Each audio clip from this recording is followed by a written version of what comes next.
If you want to grow spiritually strong, if you want to graduate from God's training school, then here's the first step you got to take. Write this down if you have your note sheets. Humble yourself by admitting that you need God. Humble yourself by admitting that you need God. And just look at the first few verses here. I love you, O Lord, my strength. The Lord is my rock and my fortress and my deliverer. My God, my rock in whom I take refuge, my shield and the horn of my salvation, my stronghold. I call upon the Lord who is worthy to be praised, and I am saved from my enemies. The cords of death encompassed me. The torrents of destruction assailed me. The cords of Sheol entangled me. The snares of death confronted me. Time and time again, David will say throughout this psalm, God, without you, I'm lost. I mean, look at the words that he uses just in these first few verses. How does he describe himself? Entangled, assailed by torrents of destruction, cords coiled around him like that Voldemortian snake, ensnared. Saul had all the power here, the authority of the throne, the might of his army, the comfort of the palace. David's in a cave with a couple people with him. David had nothing.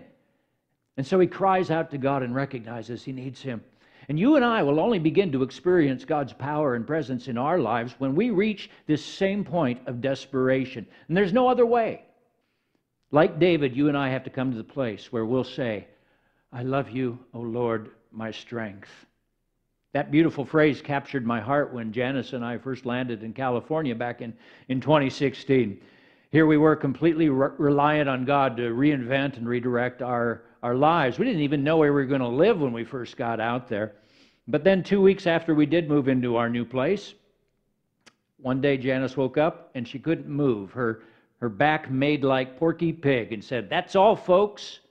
And for the next 10 weeks, she couldn't sit in a car and go down the road more than a mile. She couldn't walk down a sidewalk for more than 100 yards without feeling pain well up inside of her and having to pull up. There's always a Red Sea, that gets in front of us before you enter your promised land, is what somebody once told me. But I'll tell you what, it was frightening. And with David, I could say, the cords of death encompassed me. The torrents of destruction assailed me. That's how it felt. We had no jobs, had no friends, no support system. We'd only been to visit a church once.